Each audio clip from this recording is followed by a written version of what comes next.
where I headed up the Swedish Society of Investigative Journalists for 3 or 4 years. I started a development program for journalists who were, for working journalists, mid-career journalists, and went out on a tour with 15, this is 95, 96, 97, quite early. Went out on a tour with 15 laptops and a box that had lots of little modems in it, and so you would go to the company, you'd plug this box into the one telephone line that was available at the company, and it would then give the 15 laptops access, slow access, to the internet. Like we haven't seen today. Sorry, that's what like you haven't seen today. Sure. So exactly, yes, and I know that this is the case for a lot of people. So I understand the slowness of those systems, how they can work. And so I did that for a few years. At the same time, I then started to do a lot of work in Africa. So I've worked a lot in most of southern Africa. If you take southern and eastern Africa, I've worked a lot in, not northern and western Africa at all.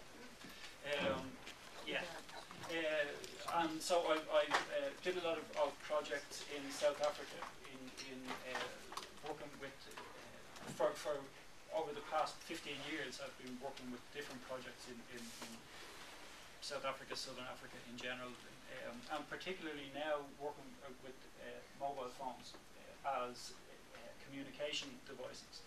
The Southern African continent is probably one of the more developed users of wireless internet access through cell phones, much more developed, I'd say, than Europe. And so this is going to be something that we'll talk about as well. It's very interesting. I think that has a lot of relationships to the way you will be working, to the way that we need to work more. I worked a lot in Ethiopia as well, where I helped set up a master's program in journalism in Addis Ababa. At the same time, I also have done 6 years with SIDA, the Swedish International Aid Organization, where we did 2 programs. We took, it's not unlike what we're doing here, we took 20 journalists from Southern Africa over to Sweden. They were here with me for 3 weeks, and we looked at new media and how it worked. Now, new media is not like new media is now. This is back in 1997, 98, 99, so it was slightly different, but the basics are the same. And then 3 years with our journalists from Asia, from the Philippines, from Cambodia, from Vietnam, Laos, that particular area there as well. And again, working with how you could use media in those areas, new media in those areas. For the last 3 or 4 years, I've been doing a lot of work with English media companies, with the 2 big newspaper organisations in England, Johnson Press and Trinity Mirror. They're the 2 biggest owners of media, and I've been an advisor to them on their digitalisation processes. Both of them are totally fucked. Their business models are bollocks, and they will. One of them, Johnson Press, will probably die soon because of the newspaper industry in particular is facing 2 crises at the same time. It has a cyclical crisis, which is what we're seeing for everybody at the moment. You know, we don't want to be talked at, we don't want to be talked to, we want to be talked with. And this is going to be one of the bases of all of the stuff that we're going to do for the rest of the time, that we need to understand that we, as opinion builders, and I don't like opinion leaders as a term, I don't like journalism even as a term anymore.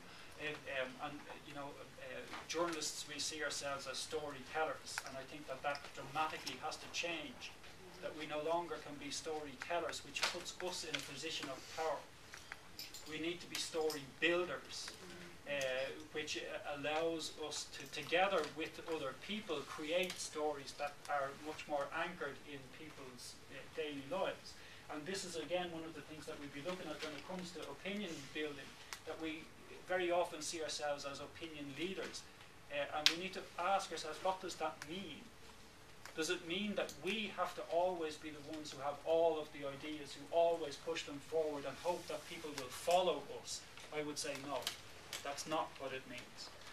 We need to be able to create opinion on a level where we are together with other people, a part of a process to create this opinion. The leadership comes from, and we'll see this more and more, from the networks that people build up more and more. And individuals as leaders are hopefully becoming less important. Not that they'll ever disappear, but that individuals as leaders need to understand that leaders is not the person who stands one step ahead of everybody else and hopes that everybody catches up with them, but that a leader is part of a process. And again, these are the things that we're going to be looking at when it comes to using the tools as ways to create opinion, as ways to allow people to participate in building the stories that need to be built, and it will help us change. And so these are the sort of things that I've been looking at. I was fired from, this is one of the things that many of you have asked me. Yes, I was fired from the university a year and a half ago. And the reason I was fired, there's three reasons I would say. One is that I am a pain in the fucking arse. You know, I mean, seriously, you've seen this already. I really can be quite obnoxious. I'm not a very nice person all the time. As none of us are, but I'm very much not a very nice person sometimes. I have a tendency to say things quite bluntly. If I don't think something is working, I do have a tendency to very clearly say that I don't think things are working. And this can sometimes be really good. It's necessary that you have people who do this. It can be sometimes very bad because, you know, I mean, it can be hurtful, it can be, and I'm not always I would say that I'm not always the most tactful of persons when it comes to expressing the way that I feel. And this is not always a good thing. So that's one of the reasons.